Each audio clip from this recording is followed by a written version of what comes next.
탕자 이야기 말씀을 제가 드렸었는데요. 돌아서는 결단이 우리에게 늘 필요합니다.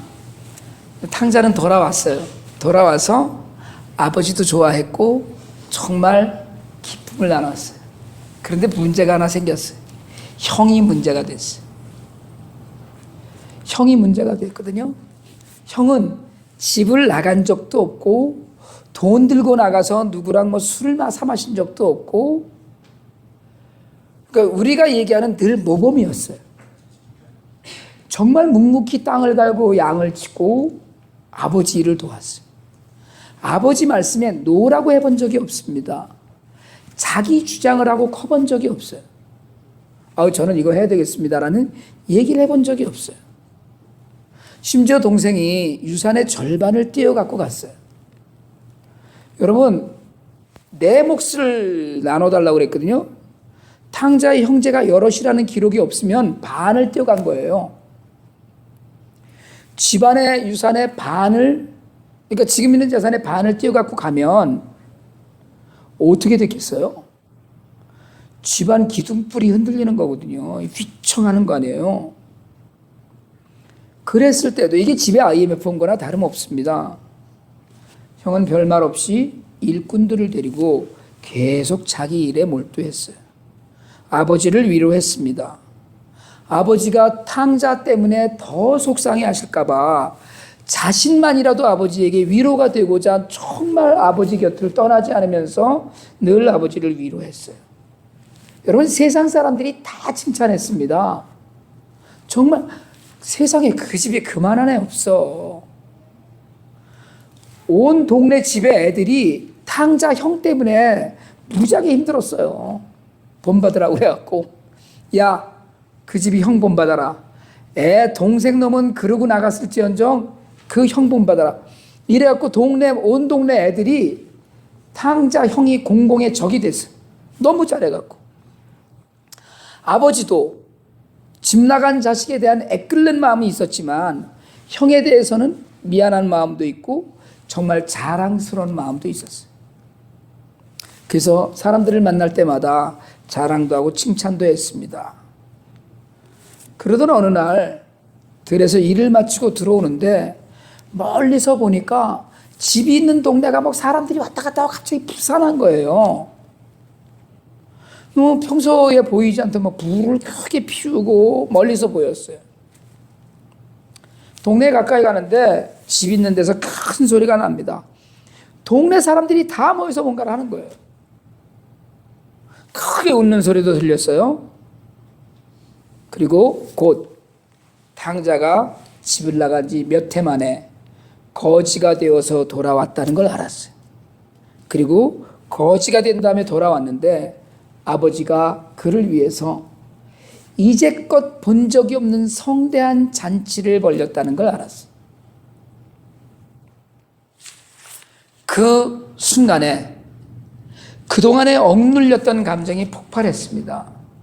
그래서 동네 입구에 주저앉아서 같이 일하던 친구들, 일꾼들과 농성을 시작했어요.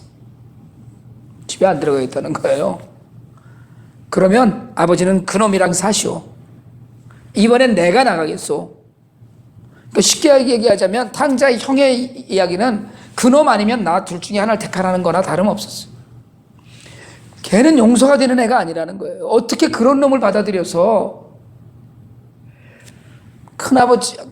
큰아들이 집에 들어오지 않는다는 소식을 아버지가 듣고 달려나왔을 때 그동안에 하고 싶었던 말을 다 하는 거예요. 그동안에 그렇게 모범적으로 정말 남들이 보기에 더할 수 없이 선하고 열성적으로 아버지를 섬겼던 아들이 사실은 그 안에 너무나 많은 것을 담고 있었어요. 나는 새끼 염소 한 마리를 잡아줘 본 적이 있느냐고 묻는 거예요. 없었거든요. 그냥 아버지랑 밥 먹는 데서 밥 먹고, 나는 동네 친구들이랑 뭐 한 번 해주어서 제대로 놀아본 적이 있느냐고 항변을 하는 거예요. 그런 적 없다고 얘기해요. 여러분, 동생 탕자는 아버지 재산을 가지고 집을 떠났어요. 어쩌면 형은 충분히 화내고 성질 부릴 만한 상황에 참고 살았어요. 여러분, 참고 살았다고 생각을 안 하는 게 아니에요. 기억을 안 한다고 해서, 생각을 안 한다고 해서 기억나지 않는 게 아니에요. 하나님은 우리의 죄를 생각하지 않으셔요. 그러나 그걸 잊어버리신 건 아니에요. 탕자 형은 자기의 판단에 동생을 정죄하면서 살았어요. 그리고 지금은 아버지도 자기가 보기에 제정신이 아니었어요. 동생은 돈을 가지고 집을 떠났지만 형은 마음이 아버지를 떠났어요. 우리가 오늘 읽은 본문은 이방인에 대한 유대인의 처사를 경계하는 본문으로 쓰입니다. 오늘 우리가 읽은 말씀의 1절에 보면 남을 판단하는 사람아로 시작을 해요. 판단은 헬라어로 크리노인데 이 말은 그냥 저 사람은 착한 사람이야, 저 사람 나쁜 사람이야 이렇게 판단하는 게 아니라, 그렇게 얘기하는 게 그냥 그 사람의 모양을 얘기하는 게 아니라 저놈은 죽일 놈이야 라고 정죄하는 걸 이야기해요. 이게 여러분, 남을 정죄하고 판단하는데 거기까지만 해도 하나님이 언짢아 하실 텐데 그것으로 인해서 자기도 그렇게 한다는 거예요. 그러니까 저거 하는 짓 보니까 틀렸어 얘기를 하면서 그 짓을 자기도 하는 거예요. 우리말에 흉보면서 배운다는 말이 있거든요. 그리고 주님은 마태복음 7장 3절에서 형제의 눈 속에 있는 티는 보고 내 눈에 있는 들보는 깨닫지 못하냐고 말씀하셨는데, 여러분, 내 허물은 사람이 잘 모릅니다. 정말 몰라요. 사람은 자기가 뭘 잘못하고 있는지 모릅니다. 그걸 알면 고치게요. 그런데 객관적으로 보면 틀린 거예요. 잘못하고 있는 거예요, 지금. 아이고, 그런데 남 이야기를 해요. 자기 허물은 전혀 생각하지 않습니다. 남의 사소한 잘못 들춰서 사람 사이에 판단해요. 그 판단이 정죄까지 가고 있다는 거예요. 구분하는 게 아니고 정죄하는 거예요. 그래서 남이 할 때는 비난 일색이더니 자신은 더하다는 거예요. 그래서 한국 사람들 그런 얘기 많이 하죠. 남이 하면 불륜, 내가 하면 로맨스라는 말이 통한다고 그러잖아요. 한국이든 미국이든 대표적인 곳이 정치판입니다. 자신이 했을 때는 다 이유가 있어요. 자기네가 대통령 할 때 만들어 놓은 법도 상대편이 대통령이 된 지금 와서는 틀렸다라고 얘기해요. 진보와 보수를 가리지 않고 자신이 할 때 다 이유가 있는 일이고 국민을 위한 일이었는데, 남이 그 자리에서 똑같은 일을 하면 쓸데없는 짓 하는 걸로 매도해요. 자기는 잘하고 있는데 항상 주변이 문제라고 말을 해요. 나 정도만 해도 좋겠다 이렇게 얘기를 하는 거예요. 제가 한번요 그런 칼럼을 써서 많은 분들로부터 욕먹은 적이 있어요. 새벽 예배 나가지 말아라.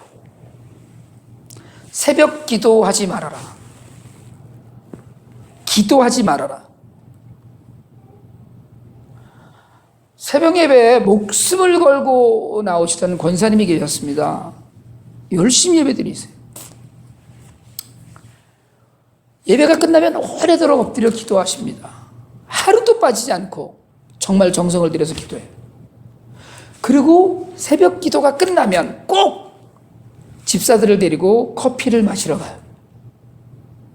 그래서 커피를 마시러 가서 오늘 내가 기도하면서 받은 은혜를 나누는 것이 아니라 오늘 목사님 설교에 틀린 것이 무엇 있다라는 이야기로 시작을 해요. 그리고 목사님이 기도를 더 해야 되는데 덜 한다는 등, 아무개 장로는 새벽 예배를 잘 안 나온다는 등 별별 얘기를 다 들어놓습니다. 나는 너무 잘하는데 항상 너희가 문제라는 거. 여러분, 이건 그런 새벽 기도는 안 하는 게 훨씬 낫습니다. 훨씬 은혜 받을 수 있어요. 그러면 나는 이렇게 하는데 남이 안 한다는 거예요. 내가 하는 대로만 하면 교회가 정말 달라지고 세상이 완전히 변할 텐데 너희 때문에 뭐가 안 된다는 거예요. 말씀을 많이 읽고 목사님이 성경 어디를 틀리면 그거 몇 장 몇 절인데 말씀을 잘못하시네 이러고 그걸 또 노트에 적어놔요. 어디 틀렸다고.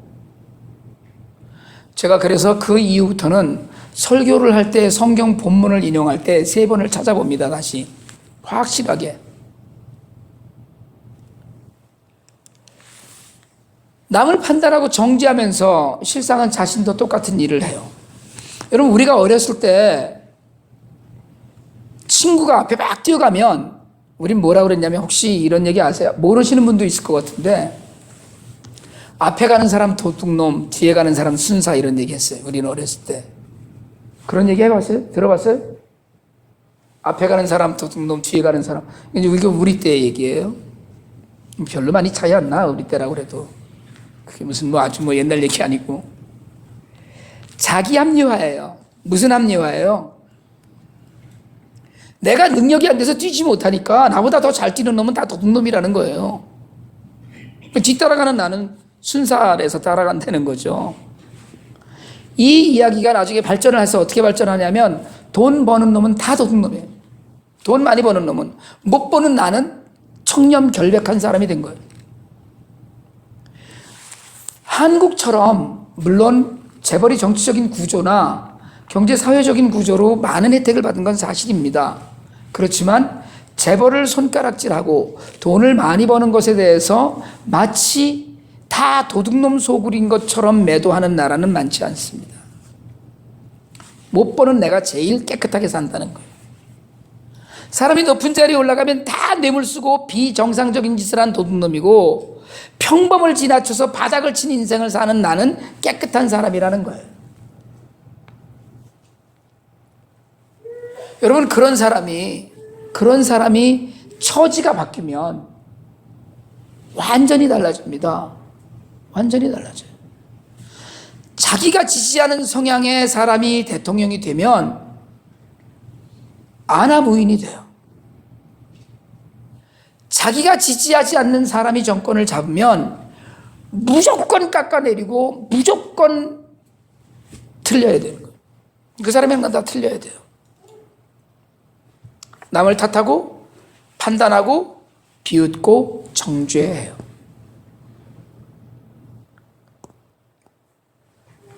바울은 엄히 경계하고 있어요. 지금 남을 판단하지 말라는 거예요. 그게 너를 정죄하는 거라는 거예요. 너를 스스로를.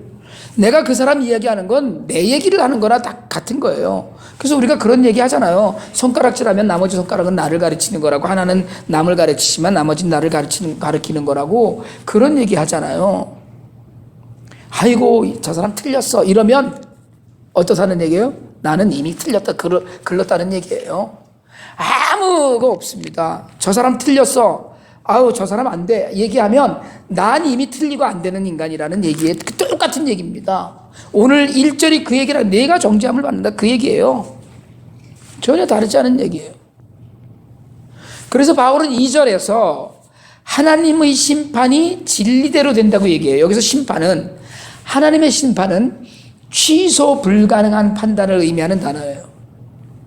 우리는 너 틀렸어 얘기하다가도 아이 그래? 아이 그럼 아까 말한 취소? 이렇게 하면 끝나요. 너 틀렸네 이러는데 우리는 취소할 수 있어요. 그런데 하나님의 심판이라는 이 단어는 취소 불가능한 판단이라는 단어예요. 그러니까 남을 판단하고 남말하다가도 우리는 사과하면 돼요. 그런데 하나님께서 나를 판단하시면 끝났어요. 하나님이 넌 죄인이야 이랬으면 하나님은 그걸 뒤바꾸실 수가 없어요. 진리대로라고 하는 진리는 마땅하다는 이야기예요. 그러니까 하나님의 취소할 수 없는 심판이 마땅히 우리에게 임한다는 뜻입니다. 그래서 3절에서 이런 일을 행하는 자를 판단하고도 같은 일을 행하는 사람아라고 안타까운 마음에 불러요. 여러분, 판단은 하나님의 고유 영역이에요. 그건 사람에게 맡겨주신 일이 아닙니다. 절대로 아니에요. 내가 남을 심판하고 판단하는 그 정죄하는 것은 하나님이 하실 수 있는 역할인 거예요. 오직 하나님만 하실 수 있는 거예요. 그래서 4절에서 그의 인자하심과 용납하심과 같이 길이 참으심이 풍성함을 멸시하느냐라고 이야기해요. 뭐예요? 남을 험담하고 정죄하는 것, 남을 판단하는 것이 하나님을 멸시하는 거라는 거예요. 내가 여기 앉아서 아유 그 사람 틀렸어. 그거 하는 짓을 보니까 인간 되긴 틀렸고 어떻게 인간이 그런 짓을 하냐. 그거 틀렸어. 이렇게 얘기하고 있으면 그게 지금 나는 하나님을 멸시하고 있어. 나는 하나님을 멸시하는 거야 라는 이야기와 같다는 이야기예요. 오래 참으시고 용서하시고 기다려주시는데 그걸 멸시하고 하나님의 역할을 내가 대신해요. 하나님은 분명히 그 모자라고 죄악 가운데 있는 그 사람을 기다리고 계시고 그 사람을 용서하고 계시고 오래 참고 하나님은 계시는데 나는 아니라는 거예요.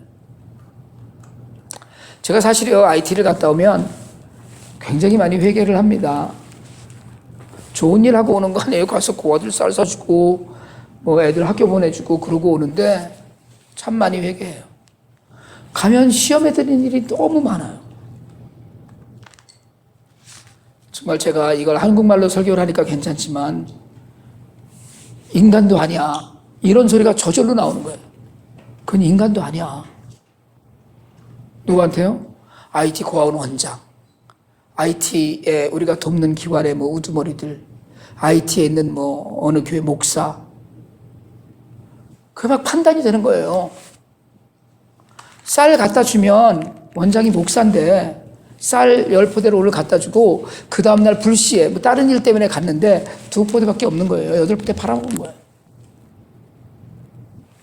도둑놈이잖아요.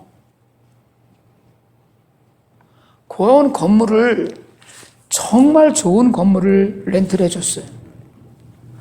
방에 지가 방 하나. 뭐 그럴 수 있죠. 옆에 그냥 빈 공간 놔뒀다가 손님 오면 응접실이. 그리고 아들 방 하나, 일하는 아줌마 방 하나, 그리고 애들은 마당에서 햇볕에 천막 쳐놓고 공부하고 있어요. 제가 막 열이 나갔고요. 저건 인간도 아니야. 어떻게 저따위 짓을 해? 이렇게 하고 와요. 하나님은 기다리시는데, 하나님은 지금도 참고 용서하시는데, 하나님은 그 어려움을 당하는 하나님의 백성이라고 생각하셔서 돕는 손길로 나를 심부름을 보내셨는데 심부름 가서 내가 하나님이 된 거예요. 쌀 사주러 가서 내가 하나님이 돼갖고 저 죽일 놈 이러고 오는 거예요. 너무 속상해서 돌아오는 거예요.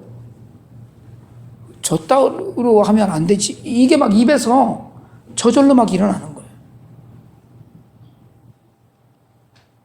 여러분 열심히 교회 다니고 새벽 예배 빠짐없이 드리고 애써서 섬기지만 어디를 가든 남을 정죄하고 비방하고 판단할 때 우리가 하나님의 자리에 앉아 있는 걸 알아야 됩니다.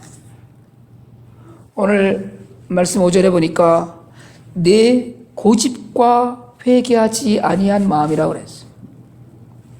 고집스러운 마음, 회개하지 아니한 마음, 여기 같은 마음입니다. 고집이 있다는 건 뭐예요? 여러분 고집이 나쁜 건 아닙니다.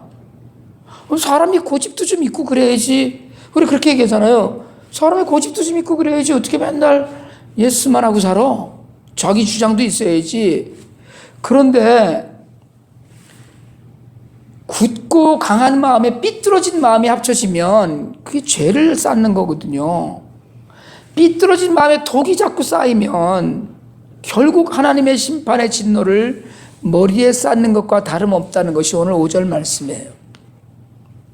여러분, 어느 날 잘못 믿었다는 탄식과 아픔이 우리에게 임할 날이 분명히 올 겁니다. 늘 판단하고 정죄하고 남을 비방하고 그러면서 살 때 하나님의 진노를 쌓는 것과 다르지 않거든요. 어느 날 내가 보아왔던 것이 잘못된 것임을 지적받는 날이 분명히 있을 거예요. 내가 맞다고 우기면서 믿고 있던 것이 틀렸다고 판단받는 날이 반드시 옵니다. 우리는 너무 부족하기 때문에 그렇거든요. 결국 이렇게 판단해서 고집하고 회개하지 아니하는 사람이 마지막에 당할 일, 마태복음 8장 12절에서 예수님이 얘기하셨거든요. 바깥 어두운 데 쫓겨나 거기서 울며 이를 갈미 있으리라. 그게 오늘 성경이 하고 있는 우리에게 주고자 하는 메시지예요. 여러분, 이제 우리 마음을 다시 한번 돌아보아야 됩니다. 낱말할 거 전혀 없어요. 여러분, 우리가 하나님께 진심으로 감사드려야 될 일이 오늘 이 말씀을 주신 거예요. 감사드려야 될 일이. 여러분, 오늘 이 설교를 들으시고 감사 헌금을 평소보다 2배 하셔야 돼요. 왜요? 하나님이 주시는 말씀은 우리를 깨우시려고 하시는 거거든요. 우리를 매일 기도하게 하시는 것, 우리를 매일 사랑하셔서 정말 아픈 말도 듣게 하시는 것, 우리가 마음 아픈 상황도 만나는 것 자체가 하나님의 은혜라는 거예요. 세상 살면서 속상한 일이 얼마나 많으세요? 여러분, 세상 살면서 내 뜻대로 되는 일이 얼마나 없습니까? 사실은 미국에 와서 살다 보니까요, 정말 한국에서면 절대로 손해보고 살지 않을 일도 말 한마디 잘 못하는 것 때문에 얼마나 많이 손해를 보면서 속상해서 살고 있어요. 아픔도 있고 어려움도 늘 있어요. 그러나 가장 중요한 건 그래도 여전히 하나님 계시다는 거예요. 그래서 우리를 조금이라도 속상하게 하거나 내 기준이나 내 판단에 맞지 않는 사람들을 우리가 얼마나 많이 사실은 내 마음에서 내치고 살았는지 몰라요. 여러분, 나도 잘못하고 있으면서 남을 판단하는 시간이 얼마나 많았는지 모릅니다.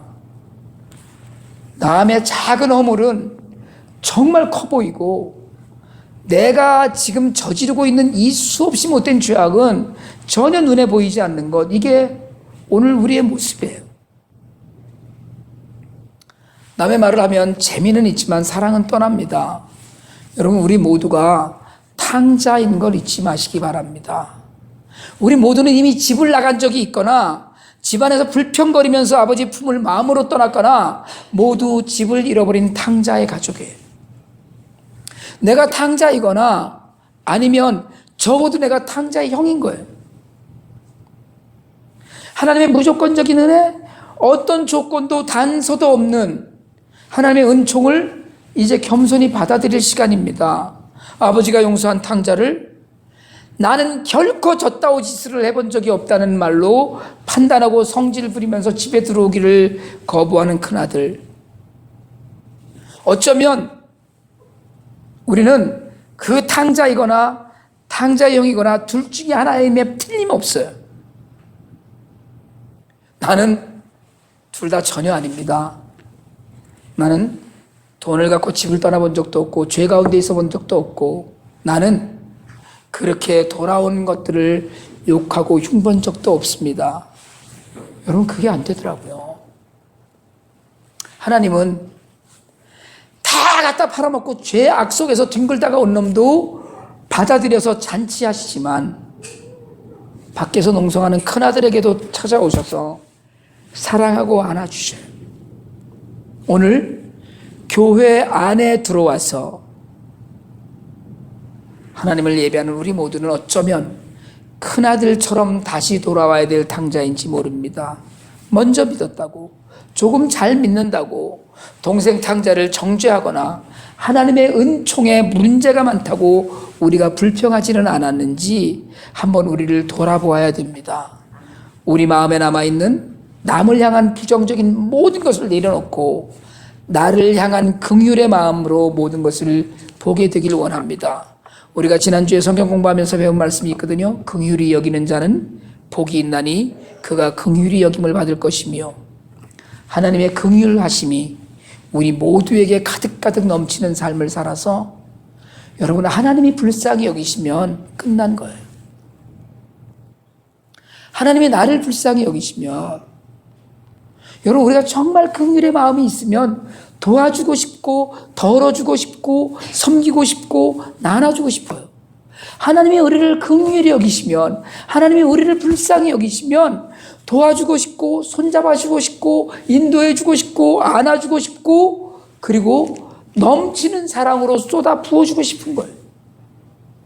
우리 모두가 하나님의 그 은혜를 누리면서 하나님 향하여서 주의 은혜를 함께 누리고 섬기고 나누고 가는 우리 모두가 될 수 있기를 주님의 이름으로 축원합니다.